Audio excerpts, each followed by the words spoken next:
Apologies if there's kind of like background noise going on, or if this video is too dark. I'm filming it in my living room and it's like 6:30 at night, so all I've got is like the main light to go off, and this is the noisiest room in the house. But I just kind of wanted to get something filmed for this week, obviously with everything that's been going on.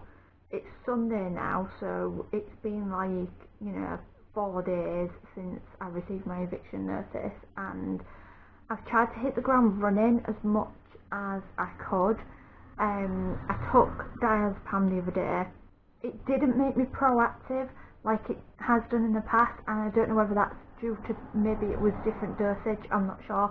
But I took 2 milligrams, felt woozy at first, but ate something, then I was fine.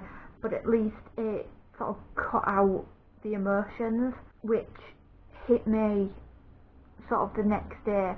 So I've basically spent half the time crying my eyes out, just have no control over my emotions whatsoever. If I tried to talk to anybody about it, I'd just start crying. Things just hit me out of nowhere and I'll start crying over that. So things like realisations obviously about the cats that I look after that aren't mine.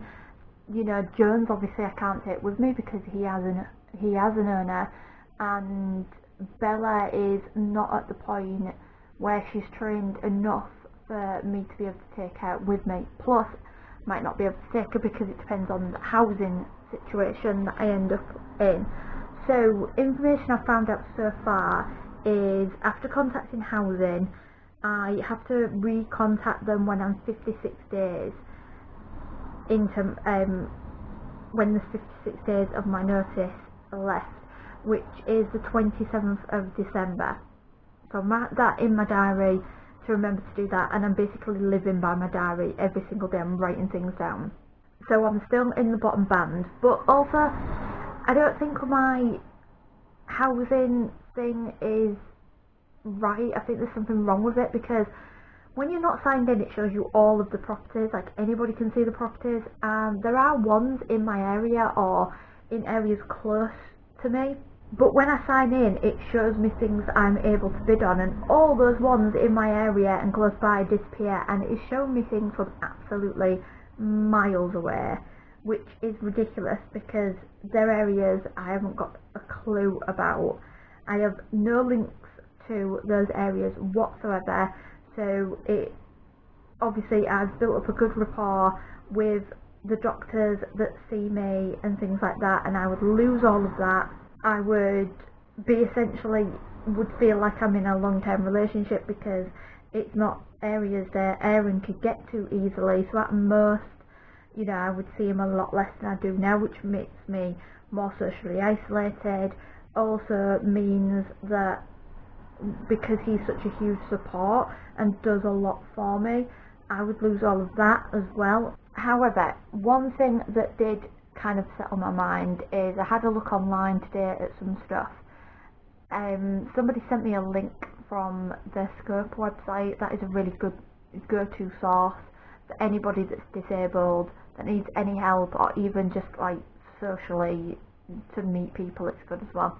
But somebody sent me a link to a website, and it kind of almost just described the process of what would happen if I was to kind of be categorised as homeless, and that has kind of reassured me a little bit, because it seems like I'd be put in emergency housing, which, because I've got a pet, can't be a B&B or a hostel or anything like that, so they'd probably put me in a flat, but it is temporary, and they would then find me accommodation in my area. So even though that might be out of my area, it would only be out of my area for possibly a couple of months, hopefully, fingers crossed, that it wouldn't be much longer than that. And when a property came up in my area, then I'd sort of be offered it rather than bid. I think that's what it seemed like anyway. My kind of backup idea that I had in mind has fallen through. So it is a case of, if I don't get somewhere else, then I will be homeless. I know that being in this situation isn't good, but I also do feel lucky because I do have a support system in this area. Aaron's family treat me like one of their own, and there is like storage space, so I don't have to, I'm going from a 3-bedroom house probably into a 1-bedroom flat. So while I will be selling a lot of things, and if they don't sell in time, then it's just going to all have to go to charity. Clothes and things, I am downgrading the amount that I have, even though I've done this in the past and don't have nearly as many clothes as I used to, and shoes and handbags and things. I'm getting rid of a lot of those, because when I'm in a better financial position, I can always buy more stuff. It is just stuff. So I'm getting rid of a lot of those to charity. Very luckily, Tesco's is obviously quite close to me, and what has just popped up very recently is a Salvation Army clothes bin just outside of Tesco's. Every time one of us kind of goes that way, me or Aaron from this house, we'll be taking a bag full of the stuff that needs to go to charity, and that's going to be a lot easier and a lot quicker to get rid of. It still isn't great, but it's getting there. I'm trying to do what I can, but I don't have any boxes yet, and I have like 5 storage boxes full of stuff to sell. The majority of that is posted on my eBay. I will actually stick my eBay link below. It's mainly all clothes, because it was my intention to obviously start up self-employed. That's going to obviously have to go on the back burner for a while now.